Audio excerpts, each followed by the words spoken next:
तर भोंदू खरातच्या ओकस कार्यालयाची एसआयटी कडून पुन्हा तपासणी करण्यात आली। तपासणीत खरातच्या कार्यालयातील काचा पोलिसांच्या नजरेत भरल्या। खरातच्या केबिनमधील उच्च दर्जाच्या काचा पाहून पोलीस थक्क झाले। खरातच्या केबिनसह कार्यालयाची प्रत्येक काच अतिगडद काळ्या रंगाची होती। खरातनं केबिनच्या आतील दृश्य दिसू नये म्हणून पुरेपूर काळजी घेतली होती। नाशिकच्या भोंदूबाबा खरातचे रोज नवनवे धक्कादायक खुलासे समोर येत आहेत। खरात गोड बोलून स्तुती करून आणि भावनिक पातळीवर जवळीक साधून महिलांना जाळ्यात ओढायचा। भोंदू खरातची आणखी एक विचित्र मोडस ऑपरेंडी समोर आली आहे। तू खूप सुंदर आहेस, तुझा पती तुला समजून घेत नाही, तुझी खरी क्षमता कुणालाच कळत नाही, अशा प्रकारे गोड बोलून खरात महिलांना जाळ्यात ओढायचा।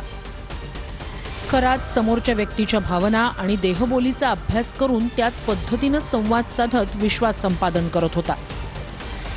मनातील भीती, असुरक्षितता आणि भावनिक कमकुवत बाजू ओळखून खरात समोरच्या व्यक्तीला आपलंसं करायचा। विशेष तपास पथकानं शनिवारी खरातची सलग 10 तास कसून चौकशी केली। नाशिकच्या कॅनडा कॉर्नर भागातील कार्यालयाची ही झाडाझडती घेण्यात आली। या कार्यालयातील अत्युच्च दर्जाच्या काळ्या काचा पाहून पोलीसही थक्क झाले। कॅनडा कॉर्नरमधील हे 210 चौरस फुटांचं कार्यालय म्हणजे भोंदू खरातचा महिलांवरील लैंगिक अत्याचाराचा अड्डा बनलं होतं। लैंगिक अत्याचार प्रकरणी बेड्या ठोकलेल्या भोंदू खरात याच झेड ब्लॅक काचांच्या आड महिलांचं लैंगिक शोषण करायचा।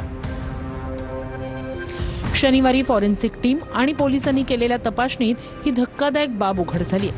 खरातच्या आर्थिक व्यवहाराची ईडीकडून चौकशी होणार असल्याची सूत्रांची माहिती आहे। खरात संपर्कातील वरिष्ठ अधिकारी, व्यावसायिक आणि उद्योजकांचा काळा पैसा जमा करून व्याजानं द्यायचा।